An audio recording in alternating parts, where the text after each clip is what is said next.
Boa noite a todos. É sempre bom estar aqui, né?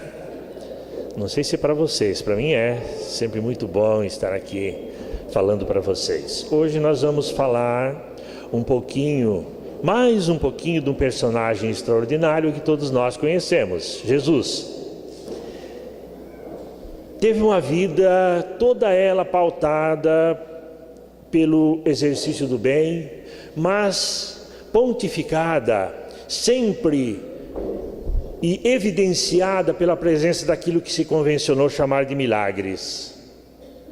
Por que eu digo se convencionou chamar de milagres? Porque o Espiritismo vem nos ensinar que milagres na realidade não existem. Bom, então a Bíblia mentiu? Sem dúvida que não. Aquilo que na Bíblia se chama de milagres, o Espiritismo vem nos esclarecer que são fatos perfeitamente de acordo com a lei da natureza, com leis que nós não conhecíamos e que muitos ainda não conhecemos hoje. Aqueles fatos, aquelas coisas que Jesus fazia maravilhosas, que outros fizeram em menor grau, mas Jesus não foi exclusivo, nem foi o primeiro e nem o último a operar esses fenômenos. Nada mais são do que fenômenos naturais, ou seja, de acordo com as leis da natureza, obviamente leis que nós não conhecemos. Se fosse contrário à lei, isso sim seria milagre. Milagre seria eu soltar esse copo e ele não cair. Estaria contrariando uma lei da natureza, ou quem sabe poderia até parar no exercício de alguma lei que nós ainda não conhecemos. Todos nós vimos hoje um jogo de futebol, lá na África do Sul. Além das vuvuzelas irritantes, né? Nós vemos aquelas imagens maravilhosas, instantâneas. Há não muito tempo atrás, há um século atrás, dir-se-ia que isso é milagre. Não é verdade? Quem poderia dizer há 100 anos, há 200 anos, que nós poderíamos ter o celular, poderíamos ver o interior do corpo humano, e tantas coisas que são maravilhosas e que há bem pouco tempo nos pareceria milagres. Será que essas coisas não existiam já na natureza? Os fenômenos, as leis que levam a se produzir essas coisas maravilhosas, será que foram criadas pelo homem? É óbvio que não. O homem criou mecanismos para aproveitar, criou mecanismos para que pudesse realizar isso, mas baseado em leis da física, da química, enfim, da astronomia e tantas outras leis naturais que já existiam, apenas nós não conhecíamos.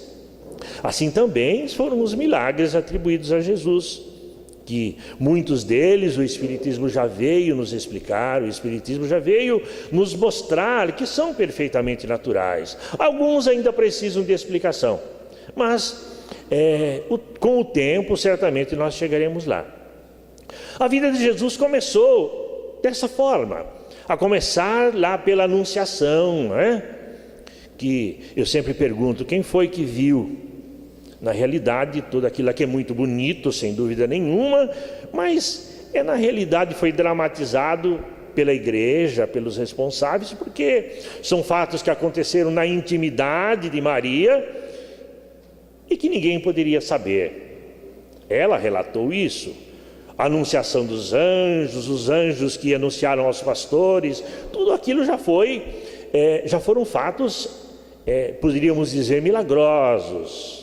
A estrela de Belém que guiou os reis magos até onde Jesus estava, o anjo que anunciou, que avisou a José para que fugisse com Jesus, foram todos fatos extraordinários que hoje o Espiritismo explica muito bem, mas que naquele tempo pareceram extraordinários demais, milagrosos demais, e não tínhamos sequer capacidade para entender.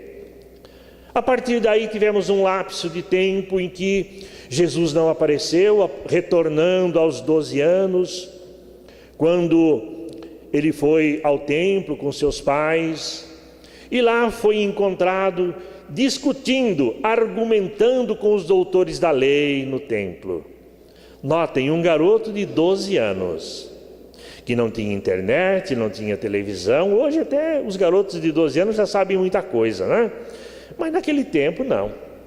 E ele já foi visto argumentando com sabedoria com os doutores da lei.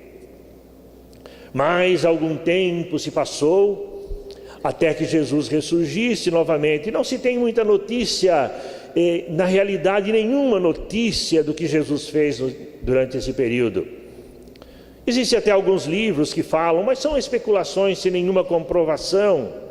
Uns dizem que ele esteve no Oriente, que ele esteve na Índia, que, enfim, criam-se histórias para preencher essa lacuna dos 12 aos 30 anos, quando Jesus reapareceu na Palestina, fazendo maravilhas. Eu acredito piamente que ele esteve ali o tempo todo, porque quando ele fez os primeiros milagres, as pessoas perguntavam, segundo está no Evangelho: esse não é Jesus, o filho do carpinteiro? Como é que ele faz essas coisas? Ou seja, ele era bem conhecido. Ele não era um estranho para a população. Apenas ele não fez nada que merecesse evidência durante esse período. Ele esteve se preparando, provavelmente trabalhando como carpinteiro, porque não seria demérito nenhum, para sustentar-se, para sustentar sua família, seus irmãos, sua mãe. Consta que seu pai teria desencarnado muito cedo. Então é bem provável que Jesus tenha tido uma vida normal, como todo mundo. Mas eu repito, não se sabe exatamente o que aconteceu. A partir daí, os evangelhos relatam inúmeros chamados milagres. Cerca de 40 milagres atribuídos a Jesus. E é bom notar que nem tudo foi escrito. Disse, inclusive, que ele fez muitas outras coisas que não ficaram registradas nos evangelhos. Mas cerca de 40 chamados milagres foram atribuídos a ele, que são divididos basicamente em 3 tipos de milagres. Aqueles relativos à natureza propriamente dito, na interferência na natureza. Entre eles nós temos quando Jesus acalmou a tempestade, quando Jesus andou sobre o mar, a multiplicação dos pães, a chamada pesca milagrosa, né? Os apóstolos eles eram todos pescadores, nós sabemos disso. Eles estavam pescando, entre eles Pedro, e não haviam pego nenhum peixe. E qualquer pescador sabe como isso é frustrante, mesmo quando a gente seja pescador amador. Imagine profissionais como eles, viviam da pesca e não pegavam nada, não conseguiam nada. E Jesus apareceu, embarcou num dos barquinhos dos pescadores e disse: jogue a rede deste lado. Mestre, nós estivemos pescando a noite toda, não pegamos nada. Se fosse hoje, diríamos, nem um lambari. E Jesus: jogue a rede. E consta que pegaram tantos peixes que o barco quase afundou. Precisou pedir ajuda aos outros pescadores, porque foi muito peixe que eles pegaram. O outro tipo de milagres que Jesus fez foram as curas, propriamente dito, né?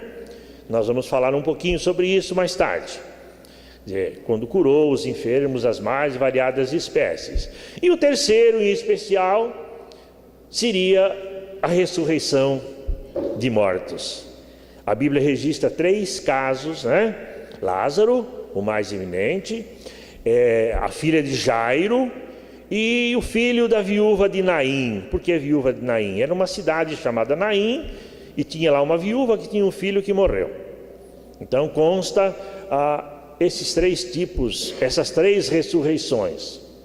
Vamos começar pelas interferência na natureza propriamente dito, né?